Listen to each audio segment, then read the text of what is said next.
नमस्कार दोस्तों, मैं हूँ ज्योति और आपका स्वागत है मेरे चैनल सुनो ना पर, जहाँ एहसास बोलते हैं। यहाँ हम पिरोते हैं कहानियों और भावनाओं को एक नए रूप में, ताकि हर दास्तां आपके दिल को छू जाए। आज सुनाने जा रही हूँ आपको एक बड़ी ही रोमांचक कहानी।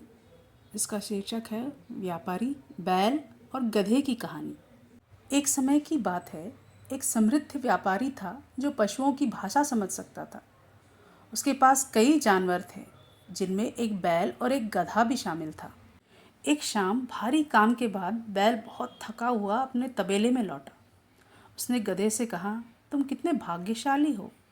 तुम पूरा दिन आराम करते हो, साफ सुथरे रहते हो और तुम्हें अच्छा खाना मिलता है। दूसरी ओर मुझे दिन भर कड़ी धूप में हल चलाना पड़ता है और अंत में मुझे सिर्फ सूखी घास मिलती है। गधे को बैल पर दया आ गई, लेकिन वह खुद को बहुत बुद्धिमान समझता था। उसने बैल से कहा, दोस्त, कल जब व्यापारी तुम्हें काम पर ले जाने आए तो तुम बीमार होने की नाटक करना, ज़मीन पर गिर जाना और कुछ भी मत खाना। जब वह देखेगा कि तुम कमज़ोर हो तो वो तुम्हें आराम करने देगा। बैल ने गधे की बात मान ली। अगले दिन जब नौकर उसे काम पर ले जाने आया तो बैल ज़मीन पर गिर गया और बीमार होने का ढोंग करने लगा। व्यापारी समझ गया कि यह कोई चाल है, लेकिन उसने बैल को छोड़ देने का फैसला किया। व्यापारी ने नौकर से कहा, अगर बैल बीमार है तो आज का सारा काम गधे से करवाओ। खेत तो आज ही जुतना चाहिए। फिर क्या था, पूरे दिन भारी हल गधे के पीठ पर था। उसे सारा काम करना पड़ा जो बैल किया करता था। शाम तक गधे की कमर टूट चुकी थी और वह अधमरा हो गया था। जब गधा वापस लौटा तो बैल ने उसका शुक्रिया अदा किया और कहा, तुम्हारी सलाह ने तो कमाल कर दिया। आज मुझे बहुत आराम मिला। गधा मन ही मन पछताता रहा। उसने सोचा, मैंने दूसरों का भला करने के चक्कर में अपना ही नुकसान कर लिया। उसने बैल से झूठ बोला, दोस्त, मैंने आज व्यापारी को कहते सुना है कि अगर बैल कल भी काम पर ना आए तो उसे कसाई को बेच दिया जाए। इसलिए कल तुम चुपचाप काम पर चले जाना। बैल डर गया और अगले दिन खुशी खुशी काम पर चला गया। यह सब देख व्यापारी को जोर से हंसी आई और वह खिलखिलाकर हंस पड़ा। उसकी पत्नी पास ही बैठी थी। उसने व्यापारी को बिना किसी बात के अचानक हंसते देखा तो हैरान रह गई। उसने पूछा, स्वामी, आप अचानक इस तरह क्यों हंसे? यहाँ तो हंसने वाली कोई बात ही नहीं है। व्यापारी ने टालने की कोशिश की, कुछ नहीं, बस एक पुरानी बात याद आ गई। लेकिन पत्नी को शक हो गया। उसने जिद पकड़ ली, नहीं, आप मुझ पर हंसे हैं या आपने कुछ ऐसा देखा जो आप मुझे बताना नहीं चाहते? मुझे सच जानना है। व्यापारी मुश्किल में फंस गया।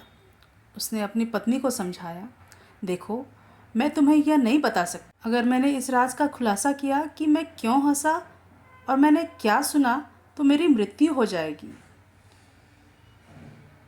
पशु पक्षियों की भाषा समझने का वरदान इसी शर्त पर था कि उसे गुप्त रखा जाए। लेकिन पत्नी को लगा कि व्यापारी बना रहा है। उसने कहा, चाहे आपकी जान ही क्यों ना जाए, मुझे वह बात जाननी है। अगर आपने नहीं बताया तो मैं अन्न जल त्याग दूंगी। व्यापारी अपनी पत्नी से बहुत प्रेम करता था। उसकी जिद के आगे झुककर उसने भारी मन से सोचा कि वह अपना राज बता देगा, चाहे उसे अपनी जान ही क्यों ना गंवानी पड़े। उसने अपने रिश्तेदारों को बुलाया, अपनी वसीयत तैयार की और घर के आंगन में आखिरी बार बैठने लगा। तभी व्यापारी की नज़र अपने पालतू मुर्गे पर पड़ी, जो अपनी बहुत सी मुर्गियों के साथ दाना चुग रहा था। बड़े मज़े में था। वहीं घर का कुत्ता उदास बैठा था। कुत्ते ने मुर्गे से कहा, तुम्हें शर्म नहीं आती? हमारे मालिक मरने वाले हैं और तू यहाँ जश्न मना रहा है। मुर्गे ने जवाब दिया, मालिक मूर्ख है। देखो, मैं अकेले इतनी मुर्गियों को अनुशासन में रखता हूँ और मालिक अपनी एक पत्नी को नहीं संभाल पा रहा है। अगर वह मरने के बजाय एक छड़ी उठाए और अपनी पत्नी को समझाए कि जिद की एक सीमा होती है तो उनकी समस्या का हल हो जाएगा। व्यापारी ने मुर्गे की बात सुन ली। उसे अपनी गलती का एहसास हुआ।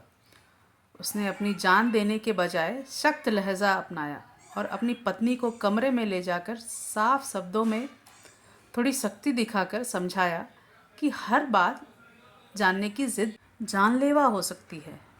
जब पत्नी ने देखा कि व्यापारी अब दमने वाला नहीं है और उसकी जान वाकई में जा सकती है, तो उसने अपनी जिद छोड़ दी। इस तरह व्यापारी की जान भी बच गई और उसका राज भी सुरक्षित रहा।